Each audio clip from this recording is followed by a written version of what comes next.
Live from upstate New York, welcome race fans one and all back to Green Flag TV. We're hot off the heels of an exciting finish to a 24-hour long race. It's time to go sprint racing once again on Green Flag TV as the Precision Automobile Club Esports' Toyota GR86 series takes to the track once again in 2026. My name is Ola Ramble alongside Howie Burrows. We are bringing you all the action from Watkins, Glen International for round number 4 of this 6-race championship.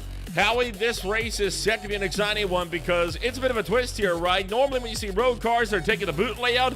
Not today. We're running the high-speed cup layout, which means drafting battles galore all day long. Consider this a palate cleanser if you've been watching any time in the last 24 hours, as we're not going to have a 45-minute pace car. Instead, we are going to have more than 45 minutes of hard racing to the end. I consider this track to be a real pack racing track, and a car with this much power and grip.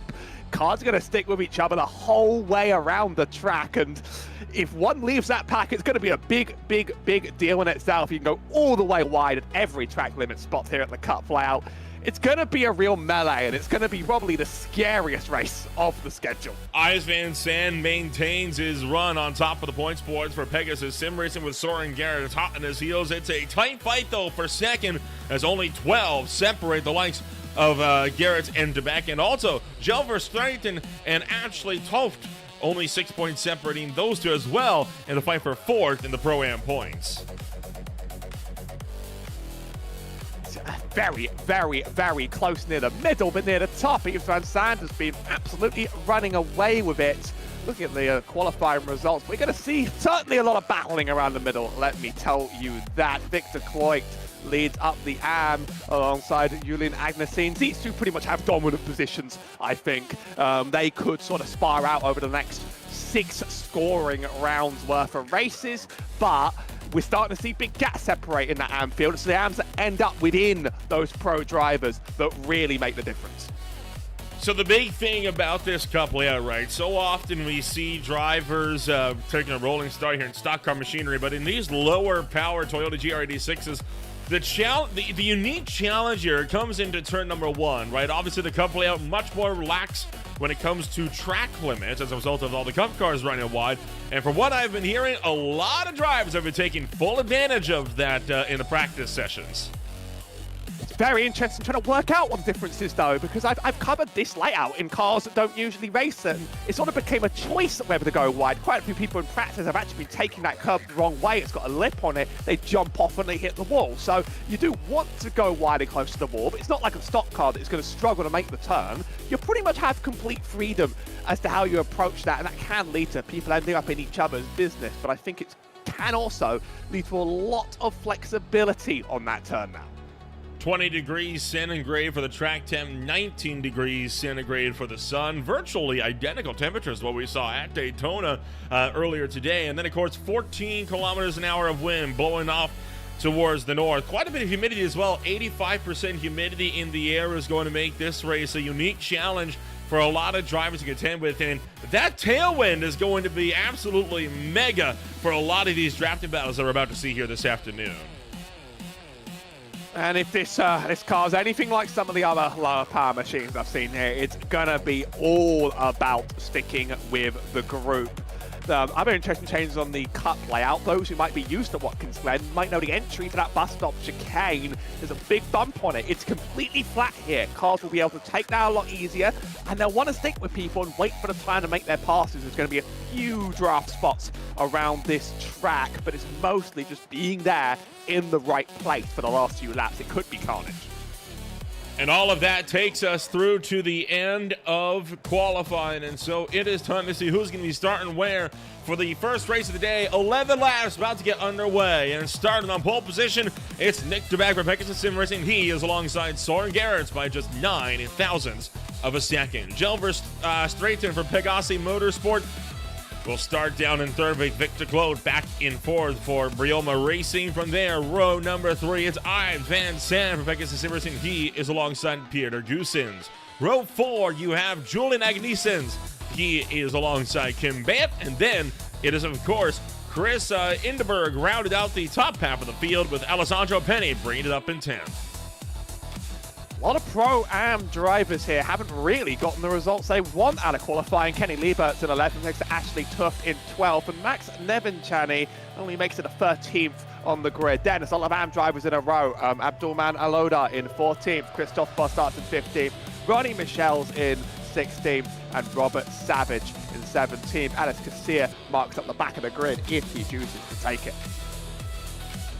And so the field is getting set to line on up here. Now, how with all this going to be a big drafting battle throughout the course of this race? You and I were talking a lot about if we can anticipate to see a lot of these big pileups potentially coming into the opening few corners. But that Estes at turn 3 is going to be major, right? The walls narrow in. It's a huge bottleneck. We've seen time and time again major crashes coming through there. Do you think we get one on lap 1, or do you make it through clean?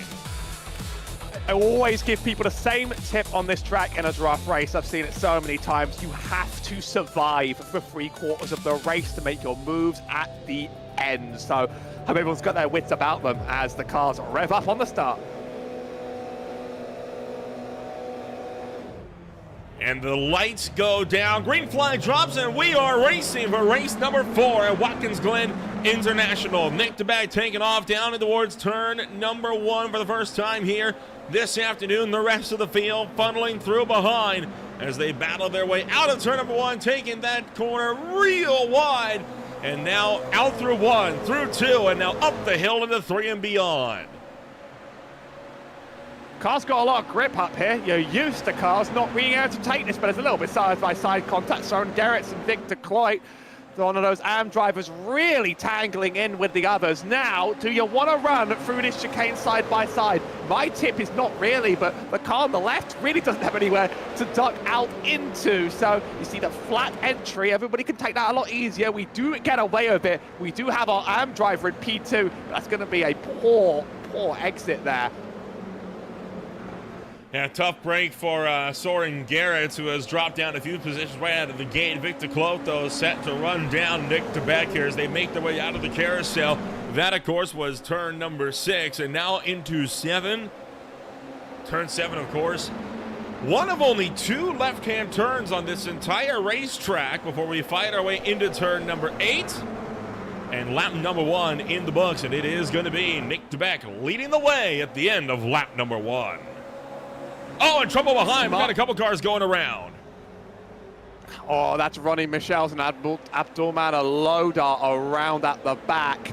I often like to say that the dynamic on a race like this isn't really the lap-to-lap going up to now. I mean, you should probably just give up, trade positions if you're in a pack and just sort of let it play out. It's really about where you are a lap from the finish. Oh, that is no! the most important. Almost travesty going up the hill. I'm surprised we keep that together in one piece, but all those time losses, they're going to make you leave that pack big time. Oh my goodness, that was absolutely incredible here. Alessandro Penny having a few moments here, and look at this fierce battle pack now as they make their way through turn number 5. Victor Clote, Nick DeBeck, Eyes Van Sant, and more, all trying to make runs here out of the carousel. And to Clote into the lead of the race as an AM driver. Don't think we've actually really had an AM race winner. This would be a big points buffer in the championship as well. So he's going to try and hold on for that every last bit he can as he flies on through. He'll lead himself a lap, and there's not going to be many, and they're going to fly by it pretty quickly here. This is the last high-speed track on this calendar, so drivers are going to use this.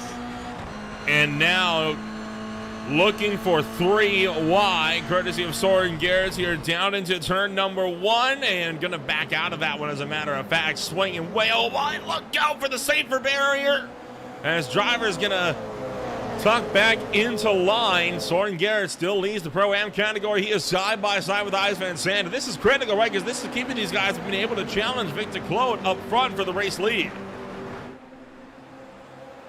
Victor Clote, he has a big gap here, but you're not going to be able to run away when drivers behind are doing this behind you. They might even start bumping each other at one point. So better enjoy the buffer while he still can, but largely that line is going to have more momentum over time than those behind. We have a lead pack here of a decent amount of drivers. I think it goes all the way back to Kim Bates. It's about 9 cars I'd consider lead pack Kenny Liebert could join as well.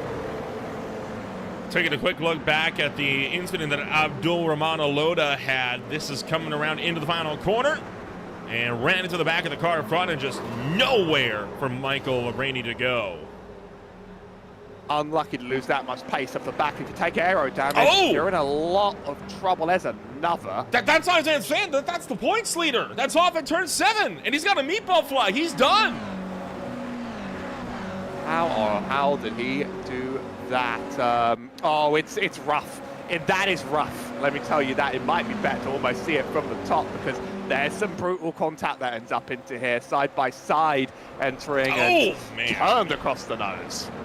That'll do it, and he's going to back it up and back it into the fence again. So that is going to be game over for Ives Van Sant in the sprint race here this afternoon. Of course, you do have the 22-lap feature race coming up immediately following this 11-lap sprint. There's a look to the inside. Julian Agnesens, a brave lunge to the inside of turn number 5 of the inner loop, and that is going to cause DeBeck to cut across the racetrack.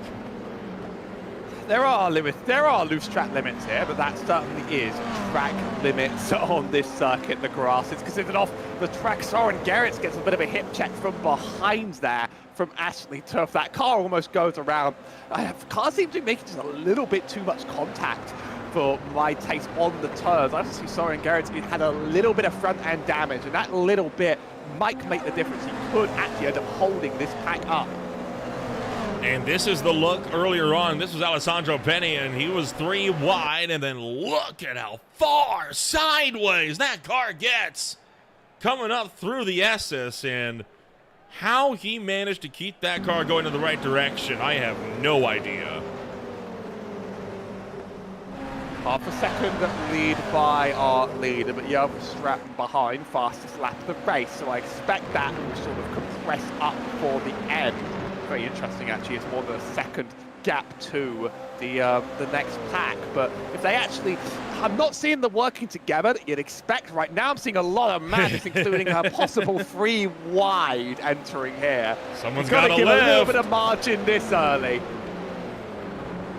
And I think nobody really lifted. I think Agnesens just braked later than everybody else, which allows for Garrett and DeBeck now to be side by side, fighting their way up and over the rise through the carousel before blasting down the straight. And we're side by side for the overall race lead up here as well with Victor Claude and Joe Verstraeten fighting it out for P1. They've caught up to each other. Now, if they just play a game of just like run alongside each other for a good few laps, we're about to almost cross the halfway mark. They could be miles ahead, and then they could do their battle of round 2 to go, and that's usually how you would want to play this. Trade that position, sort of let it go when the other car's momentum. You'll get it back in kind. Fight too hard, though, and his pack behind will make it. It's now approaching 2 seconds. Still a lot of stacking under here. Look at how wide these guys swing those cars, right? And that's a result of all the club racing mentality that these cars have. Obviously, you would never see stock cars running that far out into the marbles. You just don't gain anything being that far out on the racetrack. Nick DeBeck closing in on Julian Agnesens and Soren Gerrits. Gerrits now looking to the inside. 2 wide once again into the inner loop. Contact for a moment. But still, we see Soren Gerrits retaining that spot, and they're now double file like it's a high-speed pace lap through the carousel.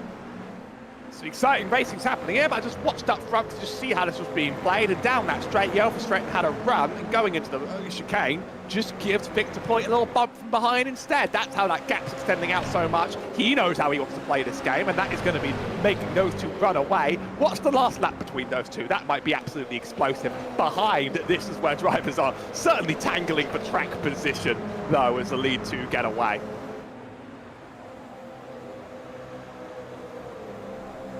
Well, the fighting going to keep on keeping on. And the fights here down into turn number 1. Soren Gerrits, Julian Agnesens, and more continue to sling their way all the way out to the safer barrier. And boy, What a race we are having here for third on down. You're versing the top 8 right now. That is one of the drivers in this pack. And then P9, Kenny Lieber, is outside of the swap bubble. So that's an interesting dynamic that might play into the next race. How hard is that P8 versus P9 going to get fought by? Because that's a massive difference in your fate going into the next race. That gets you a pole versus a P9 on the grid for the invert. And of course, as we've seen before, right, the drivers that win the sprint very rarely win the main event as a result of the split. And of course, the invert for the top 8, right? So that's a crucial factor for a lot of drivers here, is that top 8 invert. So if you're further down here, these guys are all fighting to see, where they're going to be starting in the main event as well. It'll be 4 laps to go, this time by at the line, and the battle showing no signs of slowing up anytime soon. And, I mean, if you've seen on the timing tower, Yale's never made a single move to get past someone I'm sure he thinks he can overtake and beat. And what's happened? Well, that gap's now 3 seconds. So he is been the first to work out how to play this game and get miles ahead of people, and that has simply become an unstoppable bump drafting duo. Last 2 laps are going to be explosive between those two. I feel like he's going to make every cent in the planet for that. But, if you stick with someone, make them your buddy around here, that can lead to really, really, really good breakaways on this track. We're seeing a bit of bumping there. That's actually turfed on Soren Garrett. So no, he's going to send it free wide, and that was going to lead to disaster. Oh my goodness, and a massive crash as 2 of the teammates for KGL Sim Sports getting absolutely clean out into the inner loop. And that You've done enough super speedway racing to know how that happens. A really bad bump entering a turn. I mean, once you get out of line, you can't just sort of keep contacting with the car ahead. That's just you killing them on the track. Yeah, no kidding. Good grief. Get a look back at this one here as, that was the incident that we saw earlier in the race. Here's the one with Agnesens as just a hard shot into the outside wall, and that's a very high-speed braking zone as well, and lucky that those cars didn't get pitched upside down. So deliberately gets out of line into the middle, which, I mean, already to me isn't the smartest play, but you can do it. But then if you're going to do that, you have to give a lot of margin to the fact that you've just been bumping a car down the track, because otherwise you're too close to him. You will turn someone across your nose. I almost, I felt like sending it, it's not like a deliberate move in any way. You are sort of sending it free in that attempt to make the move. But that was going to be, that's basically wrecked this match. We might get another one here. Just going to door slamming instead. We're just going to door slam really hard.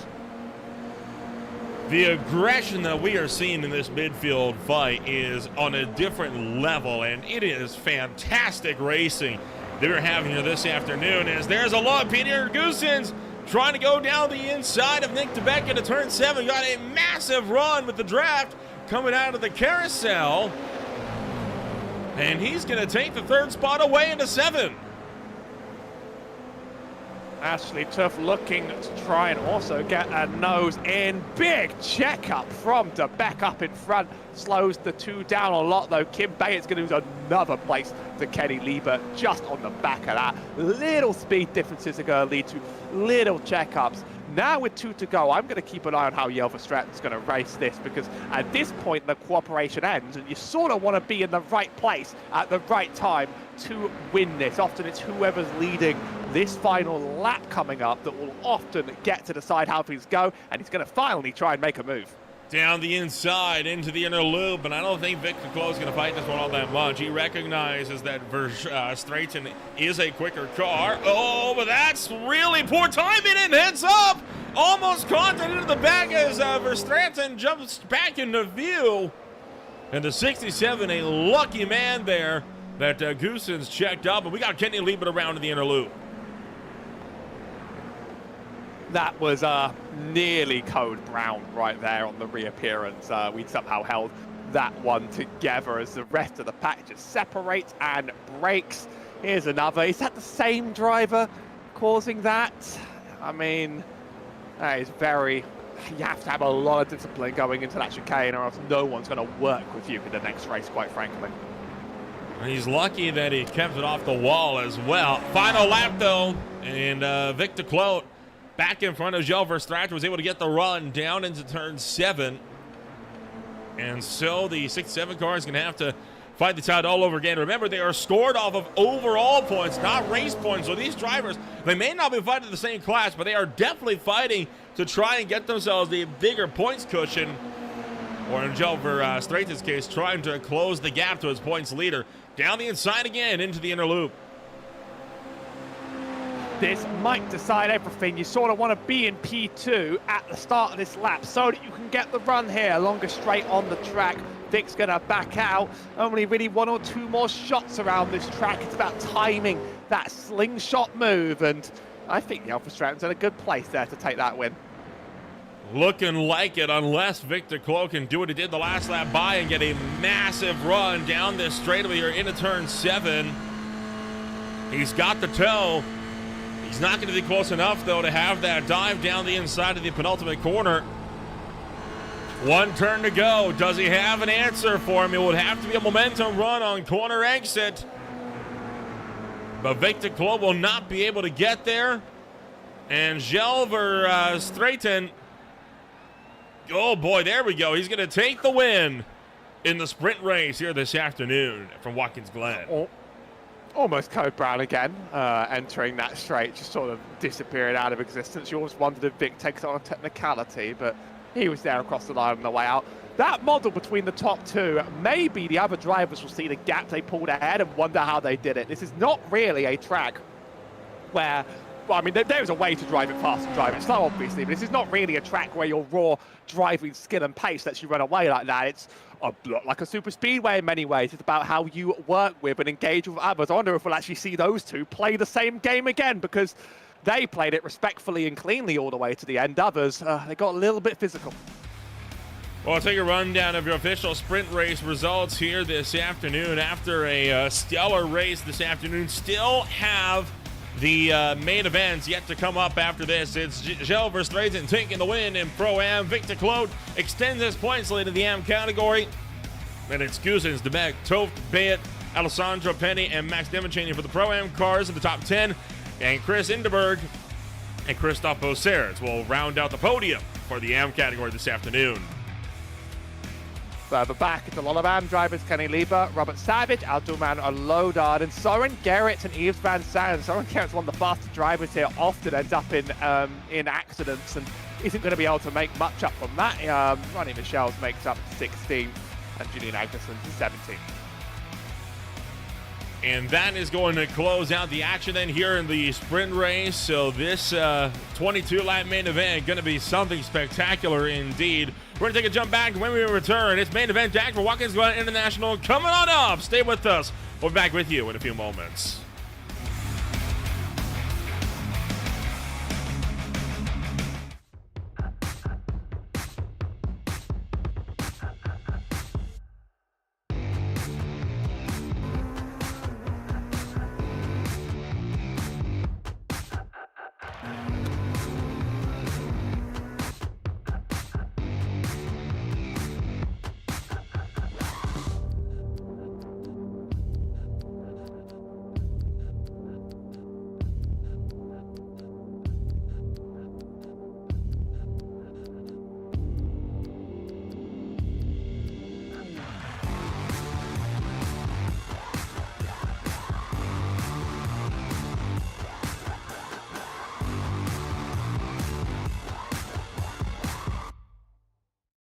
Racing isn't easy, but experiencing it is.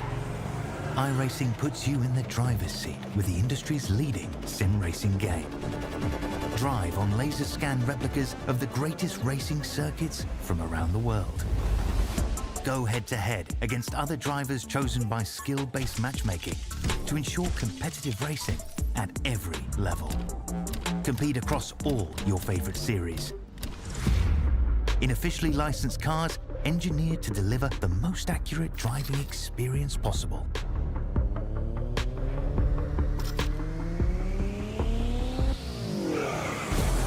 iRace or host your own with players from across the globe. Race against the computer or in a league with friends. Feel the thrill behind the wheel. Visit iRacing.com.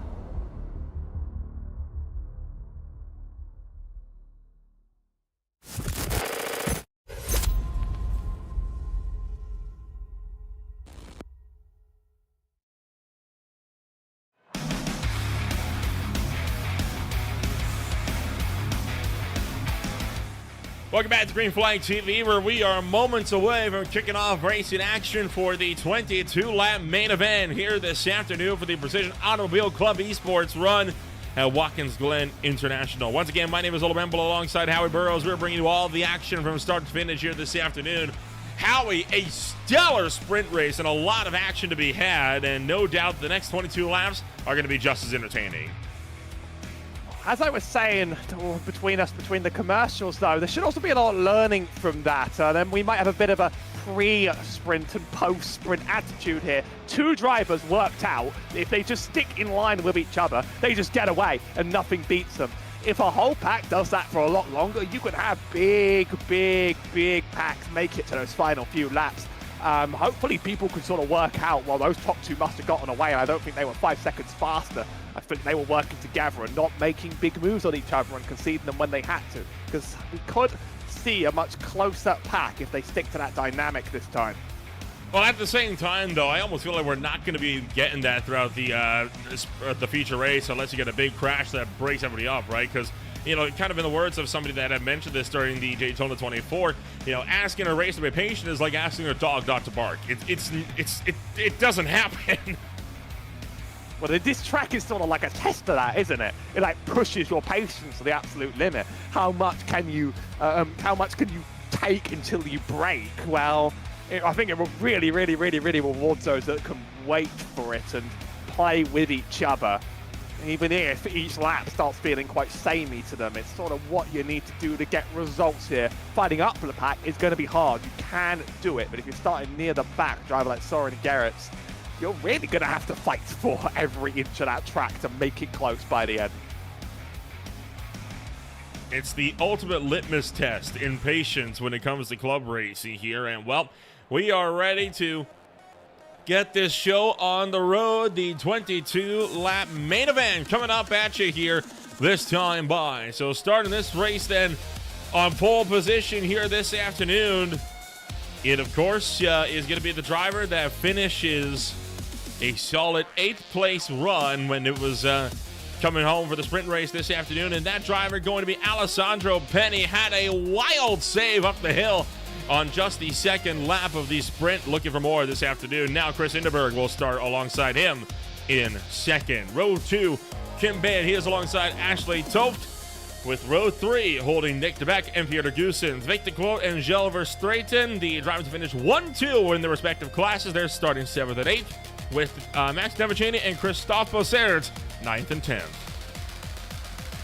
Up in 11th, it's Kenny Liebert next to Robert Savage. Abdulman Alodars in 13th, and then there's a few pro drivers who were into them. Soren Gerrits and Yves Van Zandt make up 14th and 15th. They've got a lot to make up here. Ronnie Michel's and Julian Agnesins make up 16th and 17th. I don't remember Alice Kassir taking the grid last time, but he's here if he wants to take it. He did not take the grid last time out. It was only a 17-car race, and it could very well be the same here this afternoon. The Rev's going to build. And it's go in the main event here this afternoon for the pace race at Watkins Glen. The field getting set to make that drive, coming down in towards turn number 1. For the first time today, and oh boy, already near contact, deeper in the field. A couple of cars going out wide as a result, trying to just go evasive up over the hill. It is Alessandro Penny still leading the way. From my view, it looks like there definitely was a little bit of contact from Goossens to the car ahead, but it doesn't look like there's any big damage as a result of that. Now, that's caused a separation of the pack. Victor Coy and Kim Bayet are behind him. There's still a chance to make that up, obviously, in time, as our lead pack for drivers really compresses up like an accordion now. Oh! A few side-by-sides, and We're looking like we made it.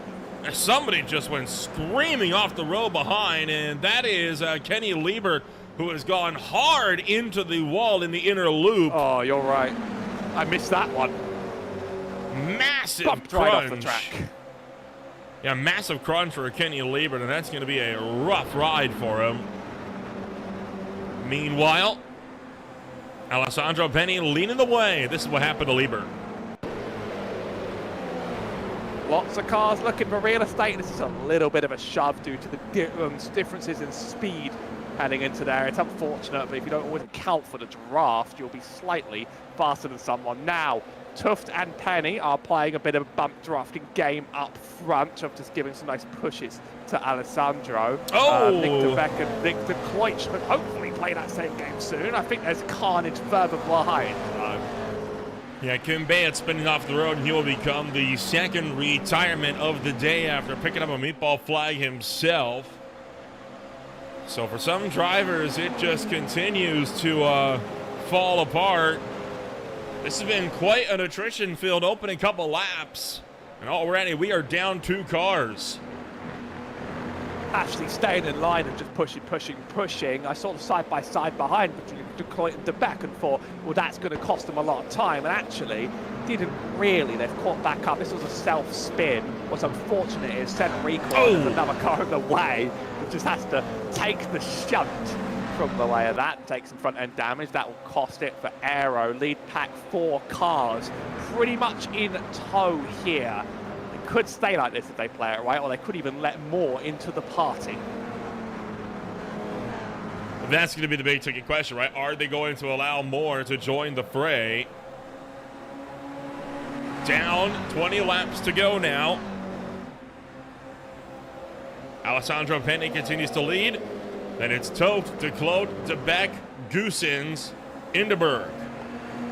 All lined up in a battle. Top 6 separated by only 1.1 seconds as they head up the hill. And we're looking for 3 wide for the lead. Oh no, the leaders are turned. This is what we were worried about. It's a massive crash at the top of the hill. Multiple cars into the wall. And a huge crash coming up over the hill. Don't know whose fault that is, but I'll say it follows Ashley Tuft again. Ashley's a bit more innocent than this one. We're going almost 3 wide up the hill for that, and that has flipped the script in terms of the drivers. I mean, now Soren Gerrits is back in P3. Just like nothing happened, with a real shot to take this race. If you go for replays, look at Soren Gerrits on board as well, because he just steams through everything in the way. There's a lot happening here. Just sort of not being square going up the hill, really.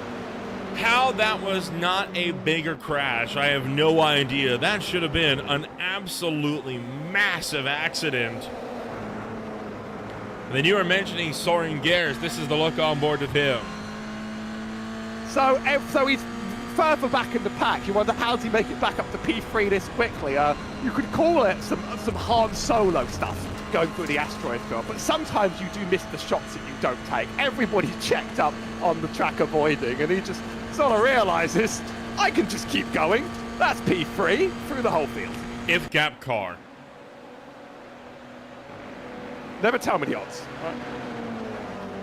Side by side for a second, Soren Gerrits and Alessandro Penny battling out contact between the two as they try to run down Verstraeten. And while the leading pack has been broken up, they still have a huge opportunity to be able to run this gap back down to the front runners. One more time, let's look at that incident. This time we'll get a look at it from the air. This will really do a good job of showing you just how this went down. Right there, you saw the contact start to spin cars around, and it was on from there. It was all wrong place, wrong time for all 3 of the cars, really. It wasn't like one person just made a crazy move, but it's just you're running very close in a section of the track where the lines are going to change. That's just very risky. It's sort of costing your race entirely and piling others into the wall. This lead, so I'm studying the lead pack now. For Stratton leads it out again, actually. Just made it all back, but I'd say this goes back about 4, 5, 6 cars if Goosens and DeCloich can catch, which is very, very possible. Should be some good discipline for a short while. If they can remain in their pack, then they can start to strike a little bit later. But behind Decoy is Lodar in 7th after a very, very, very difficult sprint. He's some distance off, so he'll need a partner to make it up there. And Victor Clote here, side by side with Peter Goossens for 5th. Victor Clote was able to really extend his points lead entering the main event, but not able to take the lead of the race early this time like he was in the last race. Although that said, he has fought his way back into a top 5, so he's back to where he started this race from, and now I think going to try to see if he can make a run at De Clote and more up the road.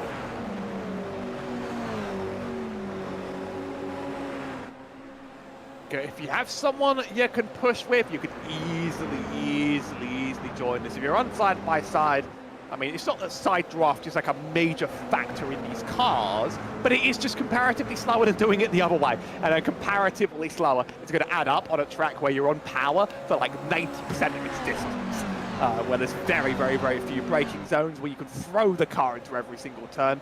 That is going to mean small differences. They start to magnify over time, and I feel like with a little bit of teamwork they can join that. Otherwise, that's a 4-car pack.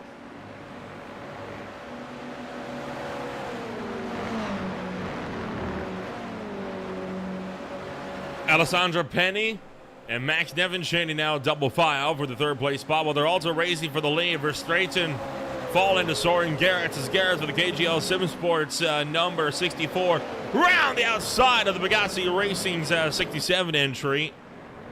And hold on, we got one car wide. That's Nevinshaney cutting across the grass, and you see him immediately swing wide in the carousel to give up that slowdown in the most efficient way possible.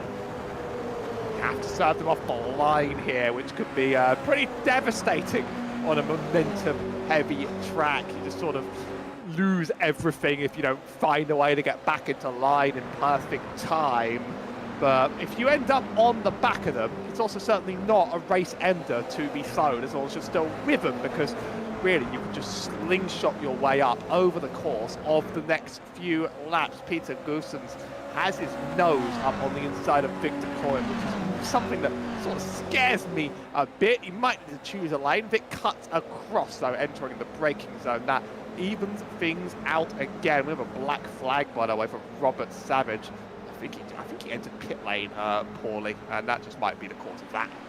Yeah, I would imagine speeding on pit entry like you're still side by side here, and you know, we were talking about how this is going to be a litmus test for drivers on patience here, as they're going to go 3 wide, and these drivers are failing that test thoroughly, as all of that carnage there, the last half a lap has costed them 2 seconds up to the top 2 drivers.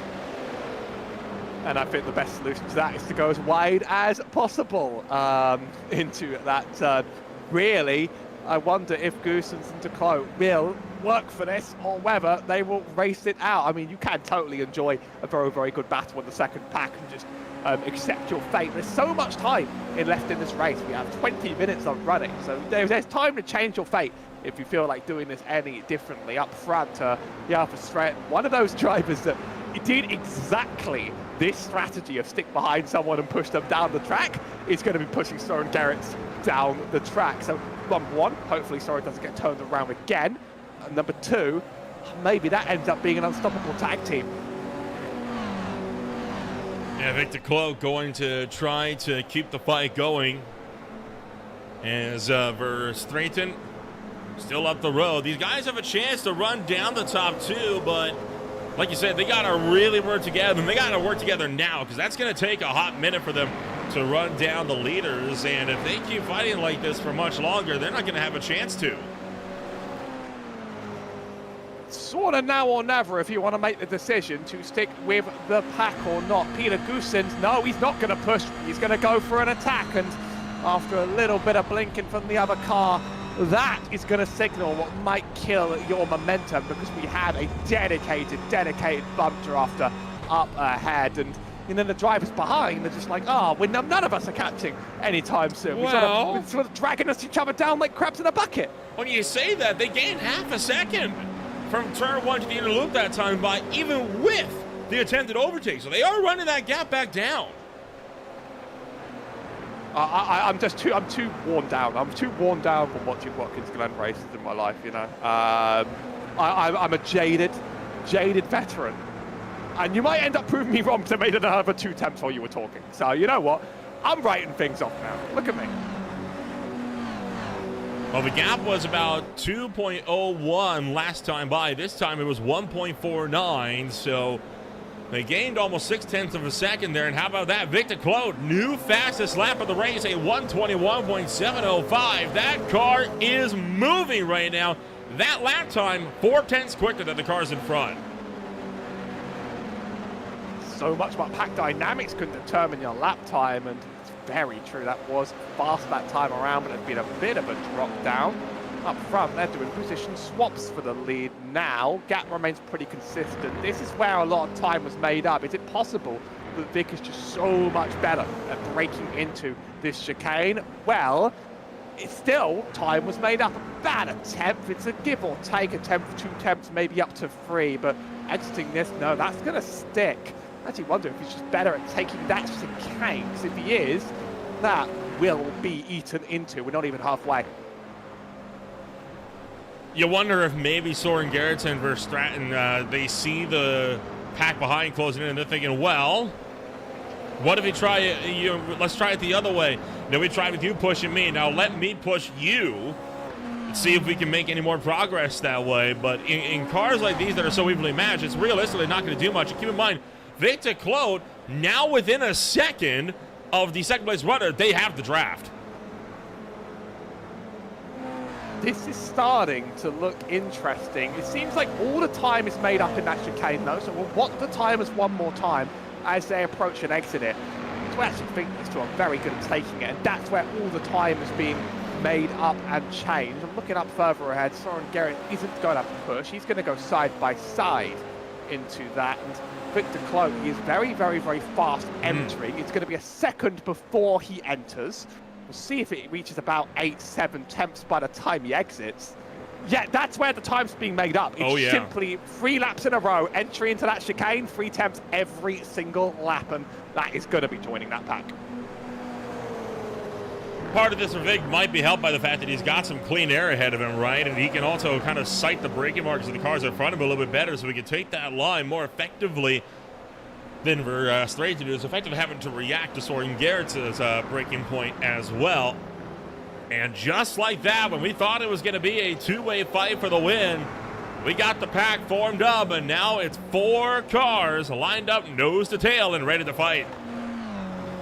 Now how is Vic going to play into this chicane? Now that making up that gap is putting himself inside of another car. He's so much more aggressive on the brakes everywhere. He might actually have to think, I have to make a move and get past these people and start trying to get in the mix. Yell for Stratton as well. He's seen what's going on behind. He might try and go for some pushes. He's not going to go side by side. That gap's going to close up more, and now a 3-car dynamic into the bus stop. Well, I've seen before when there's a big 3-car dynamic of draft, it's the car in third. It's the one able to get the legendary run. Oh, no! Don't push the pusher. We've said that many times on super speedways. Oh, how we get away with that. You can't push the pusher. That was unbelievable for a save from Gilles Verstraeten there. Talk about having a close shave there. And now side by side into the chicane behind. Battle for 11th. Christophe Ossert and Chris Hindenburg changing hands with the number 11 spot. And then you still have this 3-way fight from 5th on down. Max Deviceni, Abdul Manaloda, and Alessandro Penny going 3 wide into turn 7. Maloda's had quite the turnaround from that sprint. Touches a bit of grass on the inside. That's going to be a big slow and could cost a position, but really, really, really holds off Alessandro Penny with that line. That's not blocking, that is defensive line, but that is about the most stone wall defensive line I've seen around there. That's going to keep him into that P2 in class P5 overall. Very interesting. Soren Gerrit's now 9 tenths ahead. It's very hard to make a solo breakaway on this track, so I wonder how long it will take for that to compress, or whether any shenanigans back here actually mean that doesn't happen. Victor Claude, he is now in P3. We know how good he is at taking this chicane, so How's he going to play it now? He is just going to give it a nice shove down the straight. I like it. You don't want to risk a one-car breakaway. That makes it that much harder to run these guys down, right? Get them in a drafting range. Let them pull you up to the front runners. And then fight it out once you're right there and ready to go at it again. What do you think? Do you think Victor Claude takes the win here this afternoon? Because I think he could have gone for it in the sprint and he opted not to. I think it depends on where you are later, basically. I think really it depends on, like, are you going to give up that P1 before, after the last lap? Very often, last lap's in your hands, and the lap before determines where you're going to be for that. It's just interesting, though. This is the dynamic that dominated that sprint. Now they've got to catch someone. It's worked. I mean, they've made up a third of the gap already, so a few more laps they'll be there.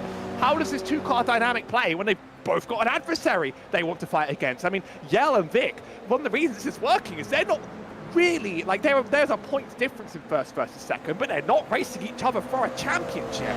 So they can't afford to play like this, and Soren Gerrit's turn one must have been pretty dismal there to give up that entire gap in one go and get past down that straight. Trying to make a run at it. Gilles Verstraeten will seek to make the runs as three wide into turn number 5 at the inner loop, and just able to keep these guys at bay as Verstraeten behind. Soren Gerrit side by side with Victor Claude, and a fight that is not going to come to fruition today. But we're over halfway home already here, Howie, and it'll be 9 to go with the line. And who has joined the pack? Peter Goossens. Make it a 4-car battle. Or make it 5 cars, really, in total. We have Yell, Soren, Vic, Peter, and Alona's quite far. So I'm counting a 5th car in here. And I'm trying, is there a lapped car in there? Yes, there is. Yeah, Robert Savage is within that pack. That's why my counting facilities have failed me today. So that's it. That's interesting that he's going to be a play that could sort of, he's not really meant to interfere, but just being there can sort of affect the pace of others around you. If a car catches you, they get your toe, and then they're just sort of a part of that game again. Now, Soren Gerrit's going 3 wide almost scared me, because I thought he's going to do it again. He's going to turn around again.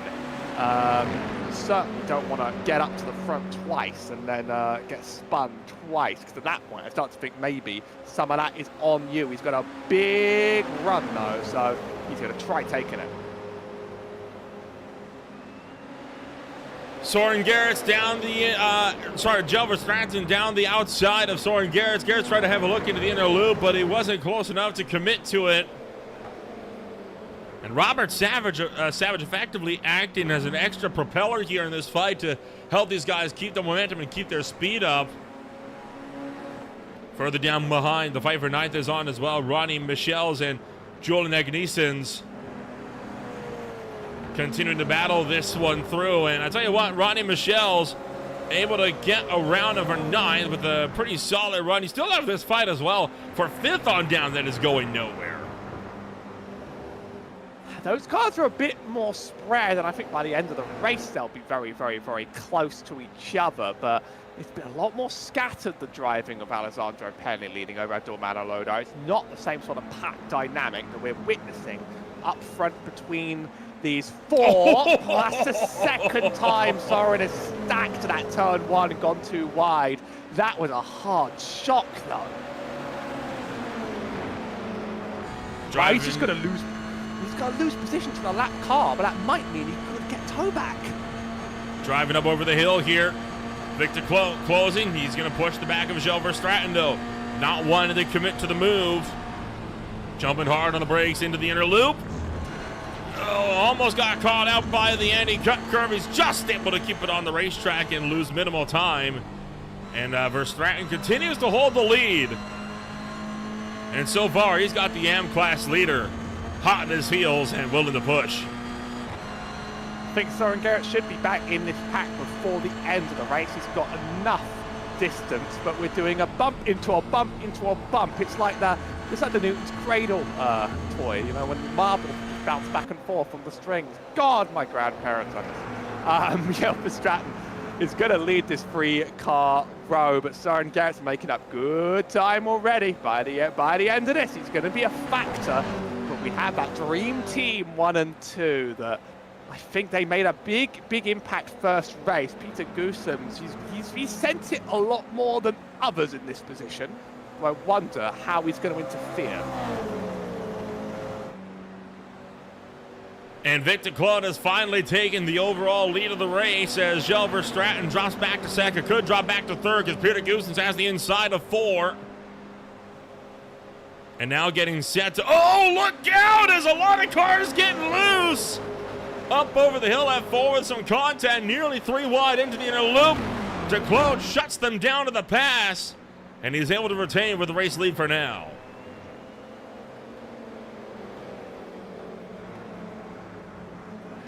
Penny's miles off, so this is going to be the 4-car chase to the end as time slowly starts to run. 7 to go. It'll be 6 very soon.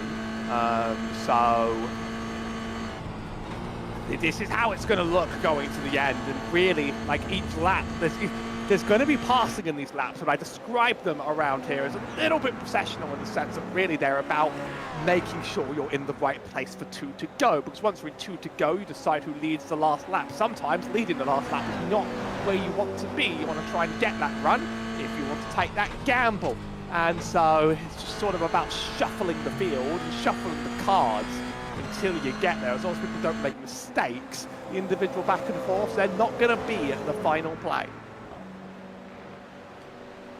Well, Claude maintains the top spot, but now Verstraeten has to try to fend off Goossens and Garrett's behind. And he's got to hope that they're willing to work with him to help push him back out to the back end of the 128. It'll be 5 laps to go this time by. Diving into the inner loop, and the 67 still able to maintain close, and he reels the gap back in. Is he going to try to go for this one here in the carousel? Doesn't look like it, but boy, he was poking to the inside.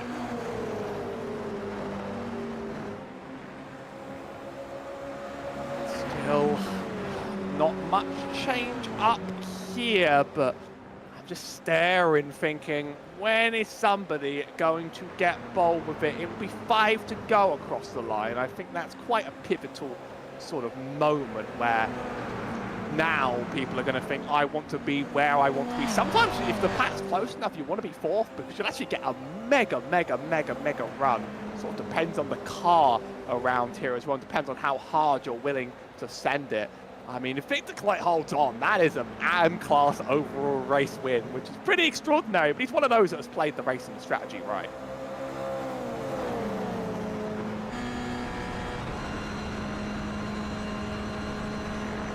So Claude coming up and over the rise as Verstraeten tries to close in. Goossens, Garrett sitting behind as now Goossens makes that poke to the left-hand side. Diving in deep around the long way. And Peter Goossens drops back into 3rd. That allows for Soren Garrett now to start to get a run going around the top. Still the same 4 with Nick with a big gap. I'm surprised that the 3rd and 4th aren't really trading their plays. I mean, they don't have to, but I'm just surprised the runs haven't built up where someone's decided, I'm going to make the move for it. I think they all just know they don't want this spoiled by the time it matters. The driver's got to be so much more conservative here as, Soren Garrett is going to try and make the move, and there's a bit of a move across the car behind. Meanwhile, here's Biel just watching on, trying to get close enough for that toe.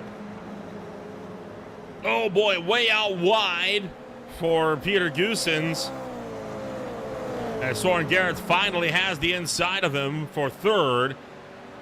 And Gilles Verstraeten is starting to drop back. He's losing ground to Victor Claude every single lap. It's not much, but it is a little bit. And if that stacks up enough, he could risk losing the draft. So he really needs for one of these guys to get up there and start pushing him so we can maintain even with the race leaders.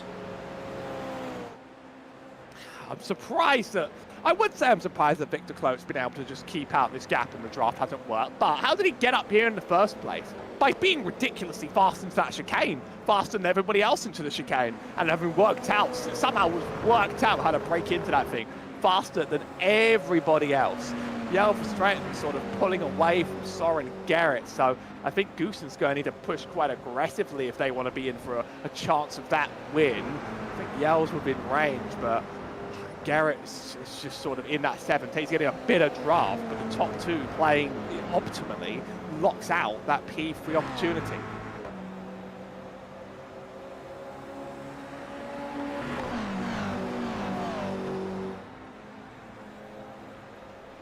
And Declote will continue to retain the top spot, and it's looking more and more like that 128 could very well come out on top and become the first AM-class driver in this season to take an overall race win in either the sprint or the main event. Really showing that Victor Declote, for all intents and purposes, could find himself being bumped up into the Pro-Am category for the next season, right? Because he has been absolutely stomping the AM field throughout this entire season so far. He'd be key 4 in the Pro-Am standings going into this race if he was a Pro-Am driver, because the points are given out the same way for overall position. So he'd be competing with Debeck to sort of make it into that top 3. And after this race, given where Debeck ended up, I'm actually pretty sure he'd be in for a shout at that top 3 in total. So that is how good of an AM driver Victor Declote's been. He's every week been a bit of a scary dominant force, been a disruptor to drivers that he's not really fighting with in a championship, but he drives like he is fighting with them for it. He drives like someone who sort of is staking his claim. Get him that mid-season promotion, quite frankly. I feel like he's earned it at this point. 2 laps to go. Can Victor Declote hang on for the race win? Most of the other drivers behind have dropped back, and they're not in a fight. The lone contender would be for 5th in the Pro-Am category. That is 11th and 12th overall. Christophe Bossert and Chris Inderberg, but they've more been running just nose to tail for the last little while. And Declote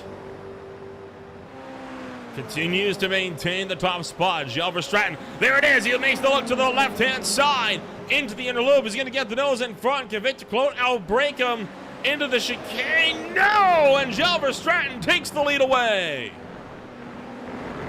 And now that's a big checkup behind. Soren Garrett's just caught that because of the battling.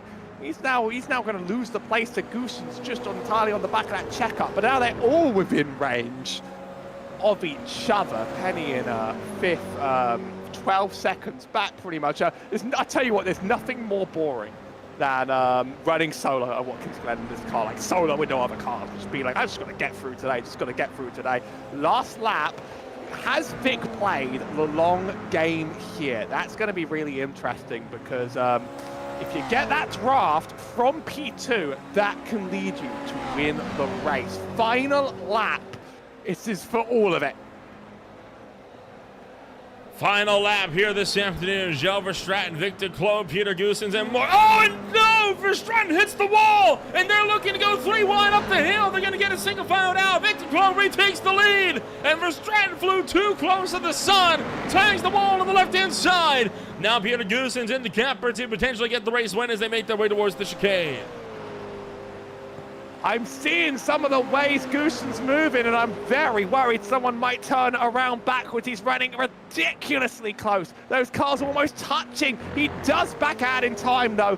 Vic, the hard one on the brakes. Oh, that's a shunt from behind to Declote up in front. Soren Garrett just has to check up, and Yell, I think, might have lost this chase entirely. It's not a given this win, but we could be about to see an AM cross that line in first. Victor Declote maintaining the run up front. 2 corners left to go. Peter Goossens trying to make the look to the inside line. He's going to have to go for a real Hail Mary here, though, into turn 7. He's not able to get it there into the penultimate corner, into the final corner. Verstappen to the inside of Garrett's trying to make a run for the 3rd place spot. He's not able to get there. And Victor Declote, for the first time in pace, wins here in the AM category at Watkins Glen. Make that AM win, make that a serious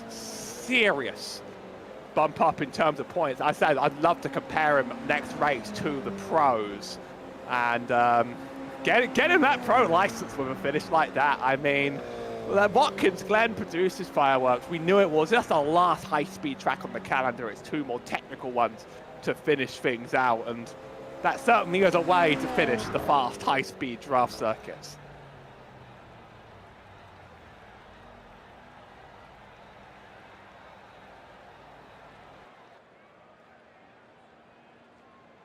And so the battles are getting set to come to a close here this afternoon. Quite the drive that we had this afternoon, and what a wild ride that we had here in this one. Let's take a rundown of your official post-race results. As we take a rundown of your official final standings here after the main event, it's Victor Clow coming home #1 with Peter Goosens in second, Sorgers in third, and Joe Verstraeten could have won this race, but he tags the outside wall. He'll finish up third on the Pro-Am podium. Alessandro Penny finishes fifth, Max Deviceni in sixth, Abdulrahman Aloda in seventh, Ives Van Sandenaes, Julian Agnesens in ninth, Ronnie Michels rounds out the top 10. We really didn't get to look at the battles at the back of this pack. Christoph Bossarts was in 11th, having a Chris Inderberge, Nick DeBeck, Robert Savage, Ashley Tuft, these are some of the drivers that took damage, and Kim Bayett and Kenny Liebert make up the last 2 that started. What a ride that we had here this afternoon. An absolutely stellar race from start to finish. Let's take a rundown of the drivers that finished this race, numbers 1, 2, and 3, and get a talk in with all of them here at the end of the night. An absolutely fantastic drive, and we are still waiting on Victor Quote and Peter Goosens to come on over and give us a chat. But I tell you what, Victor Quote may very well have this race locked up exiting Oschersleben in a couple weeks' time.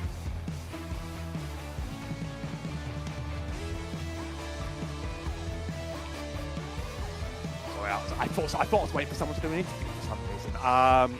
Here's me just sitting there like an idiot. I mean, it's Oschersleben and Zolder on the way, so it's 2 much slower tracks with a lot more technical sections. I love Oschersleben. Very, very flat, but you really have to fight for every inch of that track. And then Zolder, watch out for slowdown penalties on those chicanes. If you master it, it is sort of like a bit of magic. I'd say this is the last ridiculous elbows out race, although not much space around Oschersleben can lead to some silly outcomes.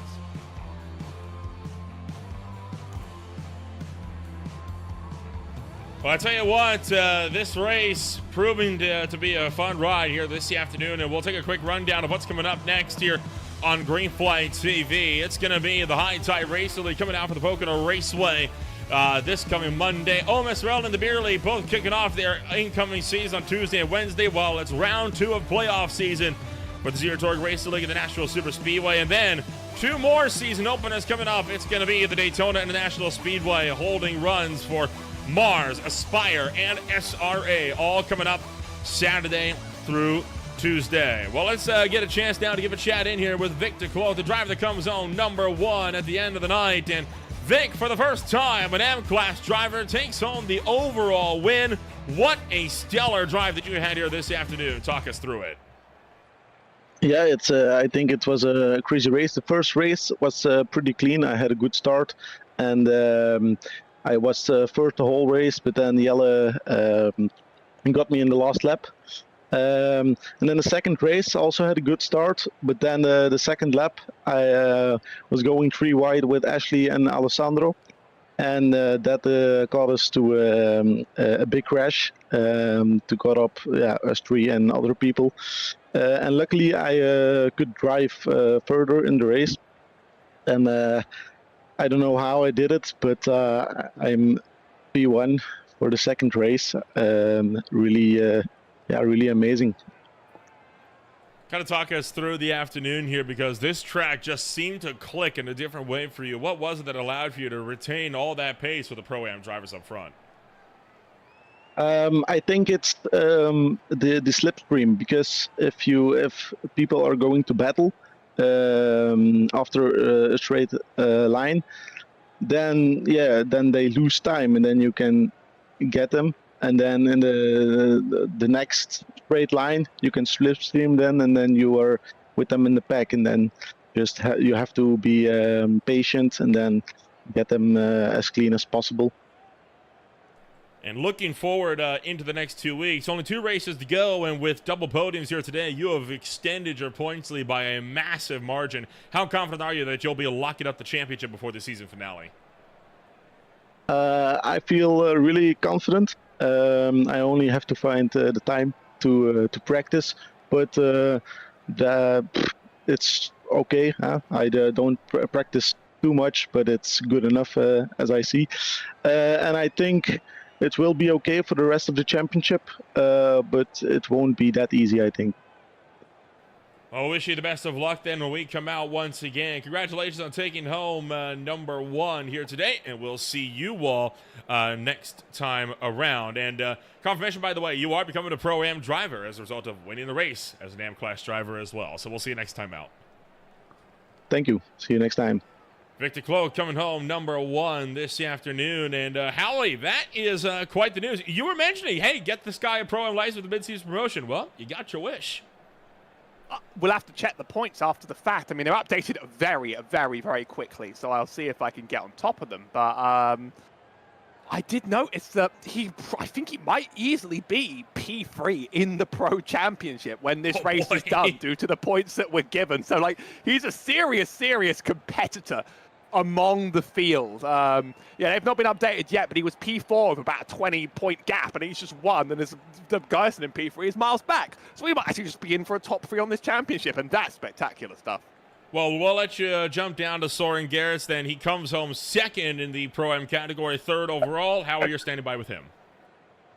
Hey, Soren Garrett, I often describe, I've not used the term, but there's a term called checkers or wreckers sometimes to describe someone that is either right up at the front or ends up in some incident. Happens very often in these combos, and it's happened again. Right up at the front in one and an incident in the other.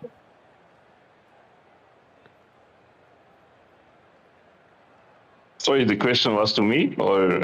Yeah, I mean, like, talk us through the day, I guess, yeah.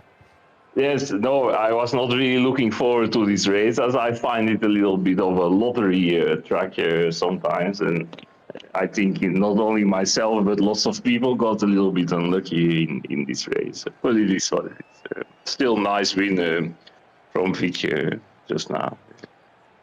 You talked about people getting unlucky. You flew through a wreck, made it through every little gap, and were right back up at the front after your unlucky first race. Yes, that was terrifying. That was not the unlucky part, indeed. It was quite terrifying, but it was the only chance to make your positions, I think. So that was a nice one for me. But I saw a few other people drop to the back of the field. But still, a nice race. It was quite fun. Once we were in the flow and battling, it's quite nice. But to be honest, I look forward to the next race where there is again a little bit more technical circuit, to say like that. Do you think the championship's in reach? Be aware of this wrinkle here. Victor Clote's been upgraded to Pro-Am and has just been confirmed. He's 2 points behind you. Ah, okay. I was not aware. I have not yet seen the latest results now, but maybe it's in reach. I think Vic did not do very well today, so might be I can come back a few points on him. And who joined? Sorry, who else came up? Race winner here. Victor Vic was okay. upgraded to Pro-Am, and he's at 231. You're on 233. I let him go, so I thought it's no danger, but still nice race from him. He did a nice win. We will see next week or in 2 weeks what's going to happen. Well, very good to see you up near the front again. Looking forward to the remaining 2. Thank you. Then we will speak in 2 weeks. Thanks again for your efforts and the nice broadcast. That's Soren Garrett. And a quick correction, by the way, after penalties, Victor Clote is still P3, but the points are 248 for East Van Zandt. Soren Garrett's on 233 and Victor Clote on 221. Yeah, he is P3 in the Pro-Am standings after an Am win. Ain't that great?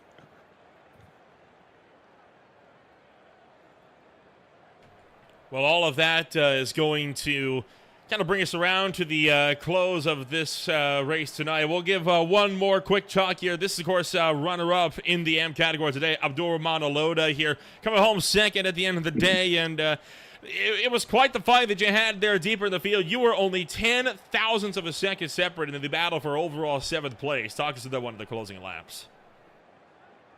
Honestly, it was really close. I've been behind views in the slipstream waiting for the last lap, knowing how strong the slipstream is. So waiting for the final moment was, I thought, to be the best decision, and it paid off at the end. A bit too close for comfort, but that's racing after all. It was a good run for you overall, and I think the big news for you guys in the AM category is Victor Clough, the driver that's been dominating the championship, has just been promoted into the Pro-Am class since he won the overall race. What do you think this means for you and the rest of the drivers that are running the M category right now? All I'm going to say is it's going to make the championship battle even higher. Stakes are even higher. We're all running 100%. We're all going after it, but that incentive going for the AMP championship, knowing that it's within grasp, it's surely going to promote even closer rating. And I can't wait for battles the last 2 rounds of the season. 2 races to go. The next one in Germany up in 2 weeks, and we'll wish you the best of luck when we go racing over there once again. Congratulations on taking home 2nd place today, and we'll see you in 2 weeks in Germany. Okay, see you.